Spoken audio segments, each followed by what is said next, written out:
నాడు కార్మికుల ఉపాధికి రాచబాట ఖజానాకు సిరులు కురిపించిన నల్ల బంగారం. అప్పట్లో లక్షలాది మంది కార్మికులతో కలకలలాడిన ఆ సంస్థ నేడు కష్టజీవులను కలవరపెడుతోంది.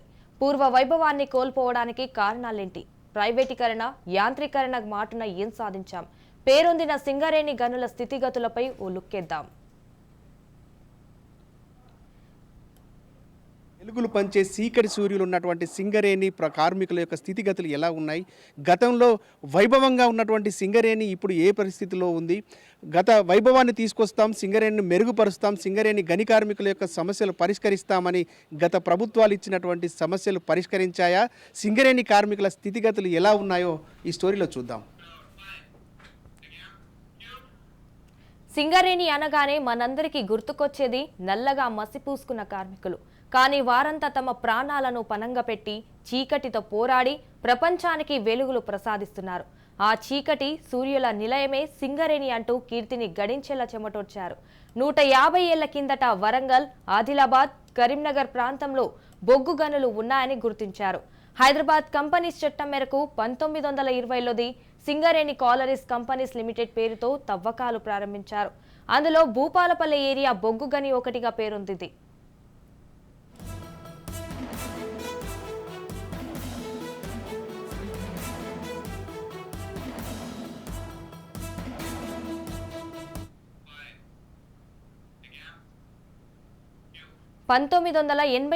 జూలై 15న జయశంకర్ భూపాలపల్లి ఏరియాలో బొగ్గు నిక్షేపాల ఆనవాలను గుర్తించిన నాటి ప్రభుత్వం కాకతీయ ఖని పేరుతో 1వ గనికి శంకుస్థాపన చేశారు. కాలక్రమంలో 11 గనులకు విస్తరించి 9,000 మంది కార్మికుల ఉపాధికి కెరాఫ్గా నిలిచాయి. అంత ఆనందంగా ఉన్న సమయంలో భూగర్భ గనుల స్థానంలో ఓపెన్ కాస్ట్ గనుల రంగప్రవేశం చేయడంతో కార్మికులకు తీరని శోకం మిగిల్చేలా చేసింది. భూపాలపల్లి ప్రాంతం పారిశ్రామికంగా అభివృద్ధి చెందుతుందన్న ఆశలతో జీవిస్తున్న కార్మికులపై యాంత్రీకరణ, ప్రైవేటీకరణ అంశాలు గుదిబండగా మారాయి. ఊహించని రీతిలో సీన్ రివర్స్ అయ్యింది. ఆ ప్రభావం కార్మికులపై బాగానే చూపింది. సింగరేణి సంస్థలలో అప్పటి వరకు ఉన్న 1,20,000 మంది కార్మికుల సంఖ్య కాస్త నేడు 39,000కు తగ్గిపోవడంతో కార్మికులు విచారణ వ్యక్తం చేస్తున్నారు.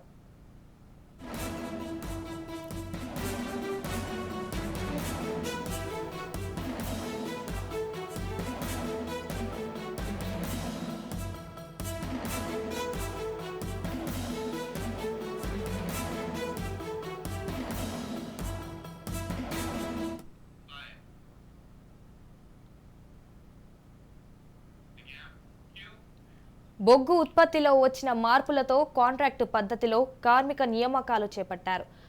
చాలని వేతనాలతో సరిపెట్టుకోవాల్సిన పరిస్థితి ఏర్పడింది. ప్రభుత్వాలు మారితే బతుకులు మారుతాయన్న ఆశతో ఎదురు చూడడం కష్టజీవుల వంతైంది. ఎన్నికలు వచ్చిన సమయంలో మాయమాటల కోసం కార్మికులకు వాడుకోవడం తప్పితే వారి బతుకుల్లో మార్పు మాత్రం కానరావడం లేదని వాపోయేవారు లేకపోలేదు. కార్మిక సంఘాల్లోకి రాజకీయాల పార్టీలు ఎంటరావడంతో కార్మికుల మధ్య చిచ్చు ఏర్పడేలా కాలం వెల్లదీస్తున్నారని, ఇచ్చిన హామీలు నెరవేరడం లేదని నిస్సహాయతను వ్యక్తం చేస్తున్నారు. అంతకుముందు ఉన్న గవర్నమెంట్ బీఆర్ఎస్ గవర్నమెంట్లో మా సొంతింటి కళ అన్నారు, 250 గజాల స్థలం ఇస్తామన్నారు, ఇన్కమ్ ట్యాక్స్ రియంబర్స్మెంట్ అన్నారు. కనీసం ఇప్పుడైనా కాంగ్రెస్ గవర్నమెంట్లో అయినా మా సొంతింటి కళ నెరవేరాలి. సింగరేణి కార్మికులు 250 అడుగుల లోతులో పనిచేస్తాను అండర్ గ్రౌండ్ కార్మికులు ఇన్కమ్ ట్యాక్స్ రియంబర్స్మెంట్ కావాలి. ఎందుకంటే లోపల దిగితే బయటికి రాని బతుకులు మా బతుకులు ఆలోచించండి. మా జీతాలేమో ఆకాశాలు ఉంటున్నాయి అని బయట టాకు కాదు. ఇన్కమ్ ట్యాక్స్ ఆకాశానికి ఉన్నాయి, మా జీతాలేమో భూమికి ఉన్నాయి. లోపల పనిచేసే పరిస్థితులు చాలా దారుణంగా ఉన్నాయి. కాబట్టి అండర్ గ్రౌండ్ పనిచేసే కార్మికులకు కొంచెం ఇన్కమ్ ట్యాక్స్ విషయంలో జాలి చూపండి. సింగరేణి కార్మికులు మేము లోపల దిగి చీకట్లో వెళ్ళి బయట వెలుగునిస్తున్నాం. కాబట్టి మా విషయంలో కొంచెం జాలి చూపి ఇన్కమ్ ట్యాక్స్ విషయమైనా కానీ, సొంతింటి కళ అయినా కానీ, మా 250 గజాల స్థలమైనా కానీ కనీసం ఈ గవర్నమెంట్ అయినా నెరవేరుస్తుందని చిన్న ఆశతో ఉన్నాం. మార్పు రావాలి అన్నారు. మార్పు వచ్చింది, కాంగ్రెస్ గవర్నమెంట్ వచ్చింది. ఈ గవర్నమెంట్లో అయినా మా యొక్క డిమాండ్లు ఏమున్నాయో అవన్నీ నెరవేరుస్తుందని చిన్న ఆశగా ఉందన్న. ఫ్యాంక్లైన్లో చేస్తున్నాను, బదిలీ వర్కర్. సొంతింటి కళ అనేది ఇంతవరకు అయితే మాకు నెరవేరలేదు. రుణం ఇది కూడా ఇస్తాను, ఇల్లు కట్టుకోవడానికి ఇస్తున్నా అన్నారు, కానీ ఇవ్వలేదు. అది కూడా ఇవ్వలేదు. ఏమి అలవెన్సెస్ ఏం లేవు. బయట వాళ్ళు అనుకునేంత ఈజీగా అయితే ఉండదు, చాలా హార్డ్ ఉంటుంది. బయట కొంచెం హెవీ వర్క్ చేసి ఉండగలిగితేనే ఇందులో రావాలి. నార్మల్గా అయితే ఉండదు. కొన్ని గుళాయిలు మన లోపల చాలా కొంచెం బంపింగ్ అయ్యి మీద పడే అవకాశాలు ఉంటాయి. చాలా ఒక 3-4 కిలోమీటర్స్ వరకు మేమైతే వెళ్తాం. ఇచ్చిన హామీలు కరెక్ట్గా నెరవేరిస్తే మేము చాలా హ్యాపీ ఫీల్ అవుతాం. గవర్నమెంట్ అయితే ఏ గవర్నమెంట్ అయినా లాకర్స్ ప్రొవైడ్ చేస్తున్నారు. ఇంతవరకు లాకర్స్ అయితే మాకు ప్రొవైడ్ చేయలేదు. ఎవరి వస్తువులకి వాళ్ళే రెస్పాన్సిబుల్. అంటే ఎవరి పెట్టెలు వాళ్ళే తెచ్చుకొని వీటినే చెక్ అయ్యని ఐరన్ అని వాళ్ళే ప్రొవైడ్ చేసుకోవాలి. ఎప్పుడైనా అంటే లాకర్స్ ఉంటే అందరికి సేఫ్టీ ఉంటుంది. ఏదైనా కొంచెం మొబైల్స్ అని ఏదైనా డ్రెస్సెస్ పెట్టుకోవడానికి కొంచెం అవైలబిలిటీ ఉంటుంది. ఇప్పుడు సరిగా లేకపోయినా ఎప్పుడో ఒకసారి దొంగతనం కూడా జరగచ్చు. సీసీ కెమెరాస్ కూడా ప్రొవైడ్ చేస్తే కొంచెం బెటర్ ఉంటుందని నా ఒపీనియన్. ఇస్తారు ఎంతైనా డస్ట్ ఉంటుంది కానీ కాకపోతే ఇంకా లాకర్స్ ప్రొవైడ్ చేస్తే కొంచెం నీట్గా ఆర్గనైజ్డ్గా పెట్టుకోవడానికి ఉంటుంది. కొంచెం ఇవైతే ఇక్కడ పడితే అక్కడ పెట్టుకోవడానికి ప్లేసెస్ కూడా కరెక్ట్ ఉండదు కదా అని ఒపీనియన్. అంతే.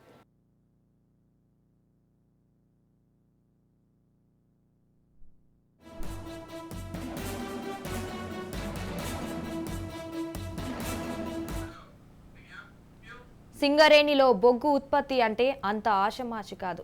రాత్రి పగలు అన్న తేడా లేకుండా నల్లటి గనుల్లో కిలోమీటర్ల మేర నడవాలి. అన్నింటికి మించి ప్రాణాలు అరచేతిలో పెట్టుకొని బొగ్గు ఉత్పత్తి చేయాలి.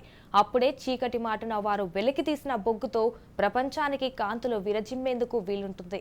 కానీ ప్రజాప్రతినిధులు ఇచ్చే హామీలు నెరవేరకపోవడంతో రెక్కలు మొక్కలు కష్టం చేసుకొని జీవనం సాగిస్తున్న కార్మికులు వసతుల లేమితో కొట్టుమిట్టాడుతున్నారు.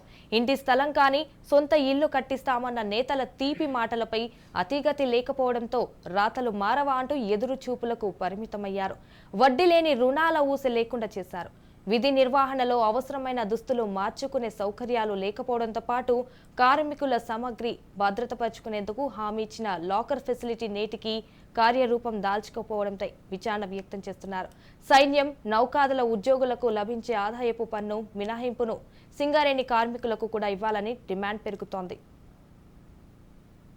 దూరం నడక మాకు పనులు ఆడ ఇబ్బందులు అయితే రోళ్ళు లేవు, తుంటలు ఉన్నాయి.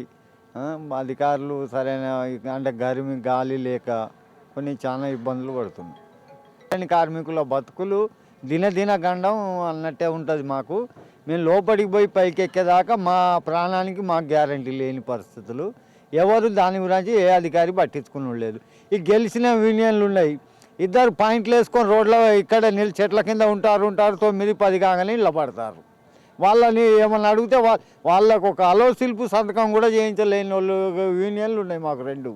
ఇప్పుడు వేరే ఉన్నది, ఇప్పుడు ఇంకా బాగా కష్టం అవుతుంది. అంతే కష్టంతో పని చేస్తాను. దిగి మనం 38 పోవాలి, 29-27లా పని చేసి 2 కిలోమీటర్లు నడిచి మళ్ళీ పైకి రావాలి. పడితే అనేది అట్నే ఉంది. మరి ఏం చేస్తాం? హామీలు అయితే ఎవరు నిలవేర్చలే. మాకు ఇన్కమ్ ట్యాక్స్ పడుతూనే ఉన్నది, ఇష్టమైనట్టు చేస్తూనే ఉన్నారు. పోయేటోడు పోతూనే ఉన్నాడు, మనం చేసేటోళ్ళని చేస్తాను.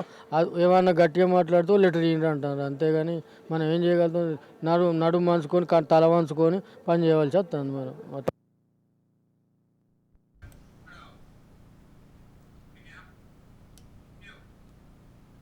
స్వరాష్ట్రం పేరుతో బీఆర్ఎస్ అధినేత కేసీఆర్ సింగరేణి కార్మికుల్లో ఆశలు రేకెత్తించారు. అధికారంలోకి వచ్చిన అనంతరం భూగర్భ గనుల సంఖ్య పెంచుతామంటూ నీటి హామీలతో వారిని నమ్మించారు. అంతేనా, కార్మికుల సంఖ్యను పెంచుతామని, ఉద్యోగ భద్రత కల్పిస్తామని, సొంతింటి కల నెరవేరుస్తామని, ఆదాయపు పన్ను మినహాయింపుకు కృషి చేస్తామని కొల్లిబుల్లి మాటలతో వారికి దగ్గరయ్యారు. తెలంగాణ రాష్ట్ర సాధనలో సింగరేణి కార్మికులను పావుగా వాడుకున్నారని, కొట్లాడి తెచ్చుకున్నామే కానీ ప్రత్యేక తెలంగాణలో తీరని అన్యాయం జరిగిందని కార్మికులకు ఆరోపిస్తున్నారు. అధికారంలోకి రావాలన్నా అధికారంలోకి వచ్చే ముందు ఒక మాట మాట్లాడుతున్నాయి, అధికారం వచ్చిన తర్వాత ఇంకో విధంగా మాట్లాడుతుంది. గత ప్రభుత్వంలో కేసీఆర్ అధికారంలోకి రాకముందు సింగరేణి కార్మికులకు కావాల్సిన ప్రతి ఒక్క హక్కును నిలబెడతాను, కొత్త హక్కులను ఇస్తాననేసి చెప్పిండు. ఉన్న ఉద్యోగాలను సింగరేణిలో డిస్మిస్ అన్నది ఇది వరకు లేకుండే. కాంగ్రెస్ గవర్నమెంట్ 1991 తర్వాత గవర్నమెంట్ వచ్చిన తర్వాత కార్మికుల్ని ఆబ్సెంటిజం కింద డిస్మిస్ చేసింది. వాళ్ళ బతుకులు అప్పుడే చిందనమైపోయినాయి అనేసి అంటే దాని తర్వాత వచ్చినటువంటి పాలకులందరూ కూడా వాళ్ళని బేస్ చేసుకునేసి ఎవరెవరిని ఏ విధంగా డిస్మిస్ చేయాలనేది వాళ్ళు డిస్మిస్ చేసుకుంటూ పోతున్నారు. ఏ ఒక్క నాయకుని దగ్గరికి పోయినా కూడా దానికి సంబంధించినటువంటి నాయకులు మేము చూస్తాం, మేము చేస్తాం, మీ ఉద్యోగాల గురించి మాట్లాడతామని హామీ ఇచ్చారే కానీ ఏ ఒక్కరు కూడా కార్మికులకు న్యాయం చేసిన వాళ్ళు లేరు.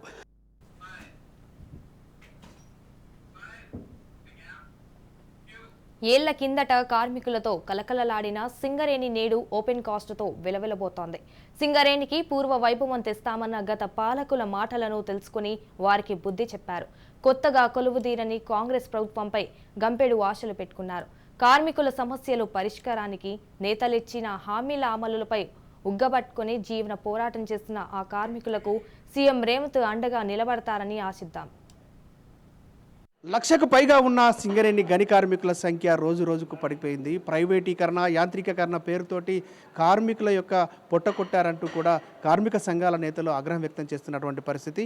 పూర్వ వైభవం తీసుకొస్తాం, గని కార్మికుల యొక్క సమస్యలు పరిష్కరిస్తాం, గని కార్మికుల యొక్క సంఖ్య పెరిగేందుకోసం భూగర్భ గనులను పెంచుతామంటూ ప్రభుత్వాలు హామీ ఇచ్చినప్పటికీ కూడా ఆ హామీలు నెరవేర్చలేదు. ఉన్న కార్మికుల యొక్క సమస్యలు కూడా పరిష్కరించలేదు. అనేక సమస్యలు పేరుకుపోయి గని కార్మికుల యొక్క స్థితిగతులు అధ్వానంగా మారుతున్నా కూడా ప్రభుత్వాలు పట్టింపు లేనట్టుగా వ్యవహరిస్తున్నాయి. కొత్త ప్రభుత్వం అయినా స్పందించి గని కార్మికుల యొక్క సమస్యలు పరిష్కరించాలని కోరుతున్నటువంటి కెమెరా పర్సన్ భిక్షపతో సతీష్ రాజ్ న్యూస్, భూపాలపల్లి.